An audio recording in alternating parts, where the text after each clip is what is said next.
ಎಲ್ಲ ಸೋಷಿಯಲ್ ಮೀಡಿಯಾದಲ್ಲಿ ಆಮೇಲೆ ಈವನ್ ಪ್ರಿಂಟ್ ಮೀಡಿಯಾದಲ್ಲಿ ಎಲ್ಲ ಸಮಾಜದವರು ಡಿಸ್ಕಸ್ ಮಾಡ್ತಾ ಇದ್ದಾರೆ. ನಾನು ಹೋದ ಬಾರಿ ನೀವು ಕೇಳಿದಾಗೂ ಅದೇ ಅಂದೆ, ಪ್ರಜಾಪ್ರಭುತ್ವ. ಸೊ ಪ್ರತಿಯೊಬ್ಬರು ಕೂಡ ಆಸ್ಪೈರೆಂಟ್ಸು ಸಮಾಜದಲ್ಲಿ ಡಿಸ್ಕಸ್ ಮಾಡಿ ನಮ್ಮ ದಕ್ಷಿಣ ಕ್ಷೇತ್ರ ಅಪ್ಪಾಜಿಯವರ ಕ್ಷೇತ್ರ ಸತತವಾಗಿ 6 ಬಾರಿ ಗೆದ್ದಿದ್ದಾರೆ. ದಾವಣಗೆರೆಯಲ್ಲಿ MLA ಆಗಿ ಒಳ್ಳೊಳ್ಳೆ ಕಾರ್ಯಗಳನ್ನು ಮಾಡಿದ್ದಾರೆ. ಇಡೀ ಕ್ಷೇತ್ರದಲ್ಲಿ ಸಿಮೆಂಟ್ ರೋಡು ಎಲ್ಲಿಲ್ಲ ಅಂತ ಹುಡುಕಬೇಕಾಗಿದೆ. ಸೊ ಅಷ್ಟು ಒಳ್ಳೆ ಅಭಿವೃದ್ಧಿ ಕಾಮಗಾರಿಗಳಾಗಿದ್ದಾವೆ. ಸೊ ನೆಕ್ಸ್ಟ್ ನಮ್ಮ ಕಾಂಗ್ರೆಸ್ ಪಕ್ಷಕ್ಕಿರೋ ಚಾಲೆಂಜ್ ಏನು ಅಂದರೆ ದಕ್ಷಿಣದಲ್ಲಿ ಯಾರೇ ಕ್ಯಾಂಡಿಡೇಟ್ ಆದರೂ ಅವರನ್ನು ಗೆಲ್ಲಿಸಬೇಕು ಅನ್ನೋದು. ಸೊ ನಮ್ಮದು ಈಗ KPCC AICCಯಿಂದ ಯಾರು ಕ್ಯಾಂಡಿಡೇಟು ಅಂತ ಅವ್ರು ಕೇಳಿದಾಗ ಇಲ್ಲಿರುವಂತಹ ಲೀಡರ್ಸು ಎಲ್ಲರೂ ಕೂಡ ಅವ್ರವ್ರ ಒಪಿನಿಯನ್ ಕೊಡ್ತಾರೆ. ಇಲ್ಲ ಆ ಥರ ಇಲ್ಲ, ಬಟ್ ಪಬ್ಲಿಕ್ನಲ್ಲಿ ಎಲ್ಲರದ್ದು ಅವ್ರವ್ರದ್ದೇ ಆಸೆ ಇದೆ.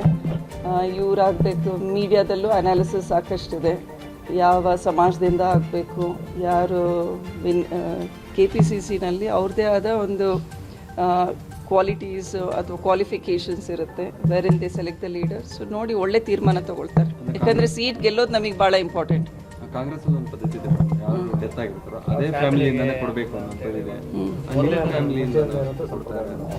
ಎಲ್ಲ ಸಂಪ್ರದಾಯ ಇದೆ, ಅದನ್ನು ಕನ್ಸಿಡರ್ ಮಾಡ್ತಾರೆ KPCCನವರು. ಬಟ್ ಫೈನಲಿ ನಮಗೇನು ಒಳ್ಳೆ ಔಟ್ಕಮ್ ಆಗಬೇಕು, ಎಲ್ಲ ಪಕ್ಷದಲ್ಲಿ ಯಾರು ಮನಸ್ತಾಪ ಇಲ್ದಂಗೆ ಮುಂದಿನ ಚುನಾವಣೆಯಲ್ಲಿ ಗೆಲ್ಲಬೇಕು. ಹೌದ್ರಾ?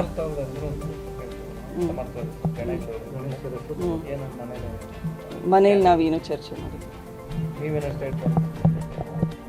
ಇಲ್ಲಪ್ಪ, ನನಗೆ ಡೆಲ್ಲಿ ಪಾಲಿಟಿಕ್ಸ್ ಇಷ್ಟ.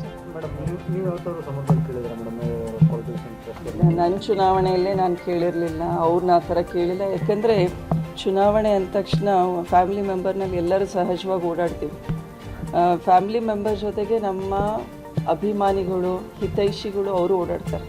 ಹಾಗಂತ ಬೈ ಡಿಫಾಲ್ಟ್ ಅವರೇ ಕ್ಯಾಂಡಿಡೇಟ್ ಅಂತ ಅಲ್ಲ, ಬಟ್ ಯಾರೇ ಕ್ಯಾಂಡಿಡೇಟ್ ಇದ್ರೂ ಬದ್ಧವಾಗಿ ಕೆಲಸ ಮಾಡಬೇಕು. ಅಪ್ಪಾಜಿಯವರು ಏನು ಕ್ಷೇತ್ರದಲ್ಲಿ ಹೆಸರು ಉಳಿಸ್ಕೊಂಡಿದ್ದಾರೆ, ಕೆಲಸ ಮಾಡಿದ್ದಾರೆ ಅಂತ ಒಳ್ಳೆ ಕೆಲಸನ ಅವ್ರು ಮುಂದೆ ಮಾಡ್ಕೊಂಡು ಹೋಗ್ಬೇಕು.